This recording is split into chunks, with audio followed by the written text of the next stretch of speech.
Saviez-vous que l'Afrique a été le berceau des premières méthodes de mesure du temps? Ce que nous prenons aujourd'hui pour acquis, les calendriers, les horloges, et même notre conception du temps, trouve ses racines dans les civilisations africaines anciennes.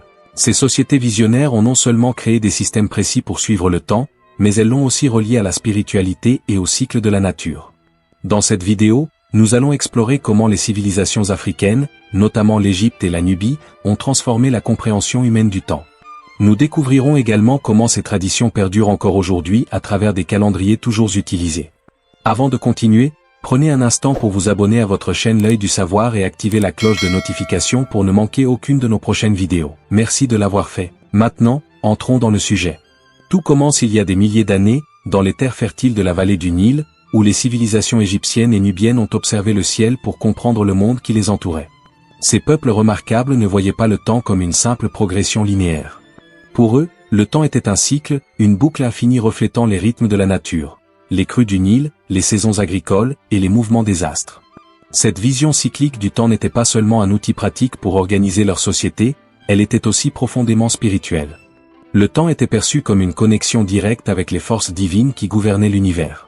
Mais pourquoi les Égyptiens et les Nubiens accordaient-ils une telle importance au temps? La réponse se trouve dans leur dépendance à la nature. Prenons l'exemple du Nil, chaque année, sa crue apportait des sédiments riches qui rendaient les terres fertiles, permettant des récoltes abondantes. En observant attentivement les étoiles, notamment Sirius, ils ont pu prédire avec précision ces crues, établissant ainsi un lien direct entre le cosmos et leur survie quotidienne. Imaginez un instant, si vous viviez à cette époque, ne seriez-vous pas émerveillé par cette capacité à lire les étoiles pour anticiper l'avenir? Cette compréhension sophistiquée du temps s'est traduite par des innovations qui ont influencé le monde entier.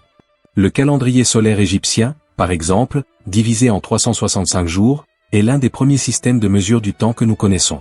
Ce calendrier, basé sur l'observation des cycles solaires, a servi de modèle pour de nombreux systèmes modernes, y compris les calendriers coptes et éthiopiens, toujours utilisés aujourd'hui.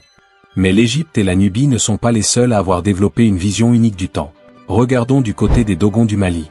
Ces derniers possédaient une connaissance avancée des étoiles, en particulier de Sirius, bien avant que les télescopes modernes ne confirment leurs observations.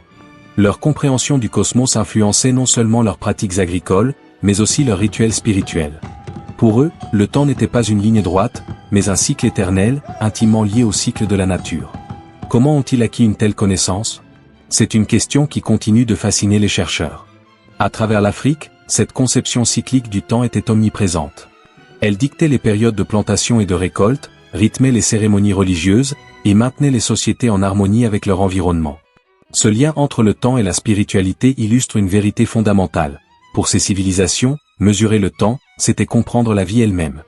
Mais ce n'est pas tout. Ces systèmes de temps ne se limitaient pas à leur utilité pratique. Ils portaient également un message spirituel puissant. En reliant le temps au cycle naturel, les Africains anciens nous rappellent que nous faisons partie intégrante de l'univers. Ne trouvez-vous pas cela fascinant? Comment cette vision pourrait-elle transformer notre propre rapport au temps aujourd'hui? En approfondissant cette exploration, nous découvrons que le lien entre le temps et la spiritualité en Afrique ancienne était bien plus complexe qu'il n'y paraît.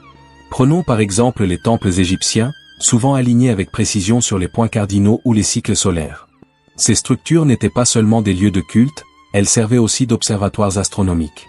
Les prêtres, gardiens du savoir, utilisaient ces temples pour suivre les mouvements du soleil et des étoiles, marquant ainsi les moments clés de l'année. Cela leur permettait de déterminer les dates des cérémonies religieuses, des festivals, et même des décisions politiques. N'est-il pas incroyable que des connaissances vieilles de plusieurs millénaires continuent d'éclairer nos pratiques modernes? Un autre exemple fascinant se trouve dans les horloges à eau, ou clepsydres, utilisées en Égypte. Ces dispositifs ingénieux, basés sur l'écoulement de l'eau, permettaient de mesurer le temps avec une précision remarquable, même de nuit. Les clepsydres étaient souvent décorés de hiéroglyphes détaillant leur usage, ce qui montre à quel point ces instruments étaient intégrés à la vie quotidienne et aux pratiques religieuses. Imaginez un instant vivre à cette époque, où chaque goutte d'eau qui s'écoule porte en elle le poids du temps qui passe. Mais qu'en est-il des autres régions d'Afrique? Dans les régions subsahariennes, des sociétés comme celle des Yoruba du Nigeria ont développé des systèmes de calendrier complexes, basés sur les cycles lunaires. Ces calendriers étaient utilisés pour organiser les activités agricoles, mais aussi pour fixer les dates des rituels et des initiations. Chez les Yoruba, chaque jour avait une signification spirituelle, et les phases de la lune étaient perçues comme des guides divins.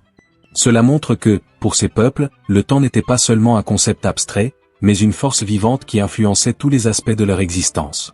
Au-delà de l'Afrique, l'héritage de ces systèmes de mesure du temps s'est propagé à travers le monde. Des explorateurs, des marchands, et même des envahisseurs ont emporté avec eux les connaissances africaines, qui ont ensuite influencé d'autres civilisations. Par exemple, les Grecs et les Romains ont largement emprunté aux Égyptiens leurs techniques d'observation astronomique et leur système calendaire. Le calendrier julien, introduit par Jules César, doit une partie de son exactitude aux observations égyptiennes. Cela soulève une question importante. Combien d'autres contributions africaines à l'histoire mondiale restent encore méconnues ou sous-estimées? Il est également essentiel de souligner que ces connaissances n'étaient pas réservées à une élite. Dans de nombreuses sociétés africaines, le savoir sur le temps était transmis oralement, à travers des récits, des chansons et des danses. Ces formes d'expression culturelle servaient de moyen pour éduquer les jeunes générations sur les cycles naturels et leur importance.